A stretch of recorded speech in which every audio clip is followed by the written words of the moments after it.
Hi guys, मैं हूं सान कुमार। आज मैं आपको सीबीएसई साइंस चैप्टर 3 पढ़ाने जा रहा हूं, नेचर ऑफ मैटर। स्टार्ट करते हैं। We see a variety of materials around us. हमारे चारों तरफ बहुत सारे मटेरियल्स होते हैं। उनका डिफरेंट शेप्स होता है, साइज होता है, कलर होता है and other properties. It is difficult to study each and every property of every material separate. बहुत डिफिकल्ट होता है एक एक मटेरियल को चूज करके उसको स्टडी करना। फिर to make the study of materials and their properties easier, we classify them to groups and then study the general properties of each. तो हम लोग क्या करते हैं, जो मटेरियल्स हैं उनको ग्रुप्स में डिवाइड कर देते हैं और फिर इजी होता है स्टडी करना। Look at the marbles given in the box. These marbles. They have the same size and shape. Same size and same shape. But they are different. They differ in their color.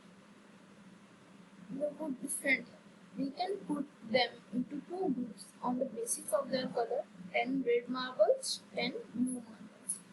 तो इधर 10 blue marble और 10 red marble, हम उनको दो group में बना सकते हैं। अभी देखो, now look at the marbles in the box.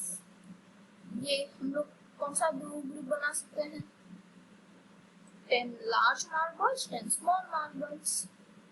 They have the same color and shape, but they differ in their sizes. We observe that some of them are smaller than the others. We can now put them into two groups on the basis of their sizes, 10 small marbles and 10 large marbles. Now consider the following set of materials: wood, water, air, glass, tumbler, steel plate, milk, plastic bucket, kerosene. They have different properties. इनमें बहुत different properties हैं, जैसे kerosene, liquid, wood, क्या solid.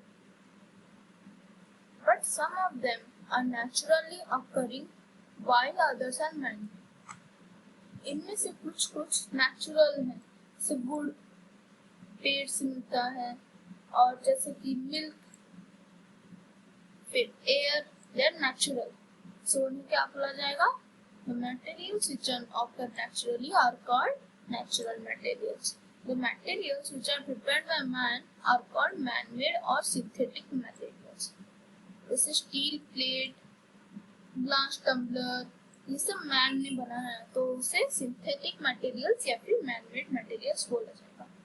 So we can therefore place these materials in two groups on the basis of their occurrence. दो group हो गया, इसको भी नेचुरल मटेरियल्स और मैन-मेड मटेरियल्स और synthetic materials. In all the above cases, various things having similar properties have been grouped together. अब ये group करने वालों को क्या कहते हैं? Such a grouping of materials having similar properties. So grouping of materials जिनमें similar property हो is known as classification. So such the grouping of materials having similar property known as classification. अभी matter, all the things that we see around us are made up of matter. Matter is something which has mass and which occupies space. Matter ऐसा चीज है जो कुछ जगह occupies करता है और उसमें वजन होता है, mass. All matter can be broadly classified into three groups on the basis of physical state. तो उन्हें हम तीन ग्रुप में क्लासिफाई कर सकते हैं. They are solid, liquid and gaseous state. तो क्या क्या states हैं? Solid state, liquid states and gaseous state. The constitution of matter. All matter is made up of very small particles. सारा matter बनता है बहुत छोटे छोटे particles से. Different states of matter have different arrangement of these particles. जो भी different states of matter, जो हमने तीन स्टेट पढ़ा, सॉलिड, लिक्विड एंड गैस, वो उनका डिफरेंट अरेंजमेंट भी है. क्योंकि डिफरेंट स्टेट्स ऑफ मैटर। तो इधर देखो सॉलिड, सॉलिड का अरेंजमेंट कैसे टाइटली पैक्ड है, लिक्विड का अरेंजमेंट थोड़ा सा दूर दूर, गैस का पूरा फैल गया। इन सॉलिड्स, अभी सॉलिड्स के बारे में पढ़ते हैं। The particles are very tightly packed with each other and can not move. जो पार्टिकल्स हैं वो कहीं पे जा नहीं सकते, अपने दम पे नहीं जा सकते, हम लेके जा सकते हैं। Hence, solids have a fixed shape and a definite volume. तो सॉलिड के पास एक फिक्स्ड शेप है और डेफिनाइट वॉल्यूम, मतलब उसमें वॉल्यूम है। In liquids, the particles are less tightly packed. जैसे देख रहे हो less tightly and can move a little. थोड़ा सा मूव कर सकते हैं। Liquids have a definite volume but do not have a fixed shape. Fixed shape होता है जो बिल्कुल टाइटली पैक्ड हो, वो बिल्कुल टाइटली पैक्ड हो, और जो थोड़ा सा टाइटली पैक्ड है उसको उसका फिक्स शेप नहीं होगा पर डेफिनेट वॉल्यूम है। जैसे लिक्विड में क्या होता है हमारा वाटर, सो वाटर में क्या वो ज्यादा तो नहीं फैलता, अगर हम डालेंगे वो थोड़ा सा ही मूव लिटिल, फिर वो टाइटली पैक्ड थोड़ा होता है कि अगर वो हम लोग उसको निकाल देंगे, आइस तो नहीं है ना, वो एक जगह पे रह जाएगा तो फिर वो मूव करेगा, तो इसलिए लेस टाइटली पैक्ड, तो ज्यादा मूव भी नहीं करेगा। इन gas the particles have very little hold on each other. इसमें लेस टाइटली पैक्ड है और इसमें बहुत कम टाइटली पैक्ड, मतलब इसमें सब लोग मतलब चले जाते हैं, वो मतलब होल्ड नहीं ले पाता, बस very little. They can therefore move far apart from each other. अगरबत्ती का जो फ्रेग्रेंस होता है वो कैसे सारे रूम के कॉर्नर्स में पहुंच जाता है, वो गैस की वजह से, वो गैस है, उसका जो फ्रेग्रेंस है वो गैस है। Hence gases have neither a fixed shape nor a definite volume. इसका fixed shape भी नहीं है, definite volume भी नहीं है, मतलब वजन। Properties of matter, appearance and feel. Materials are known to differ from one another in terms of their appearance and their feel. Materials हैं, हम उन्हें और एक प्रॉपर्टी में ला सकते हैं जो कि है appearance और feel.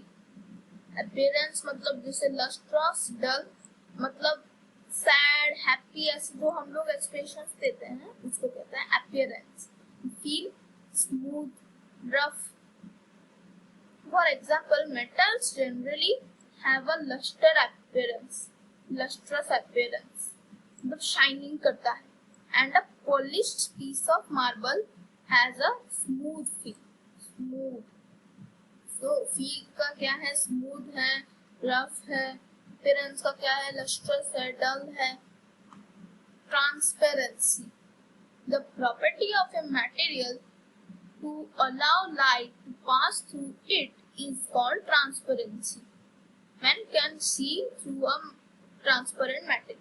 Transparent material वो होता है जैसे ग्लास, हम लोग ग्लास को अपने सामने रखेंगे, हम दूसरा चीज देख पाएंगे, तो उससे क्या लाइट पास हो सकता है, तो फिर the material which allow light to pass through it is called transparency.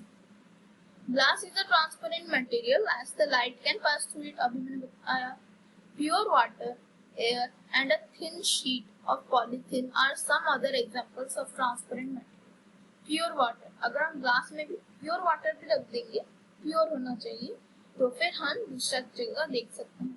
और एयर तो हमारे चारों तरफ है, फिर भी हम देख सकते हैं। And a thin sheet of polythene. फिर some materials do not allow light to pass through them.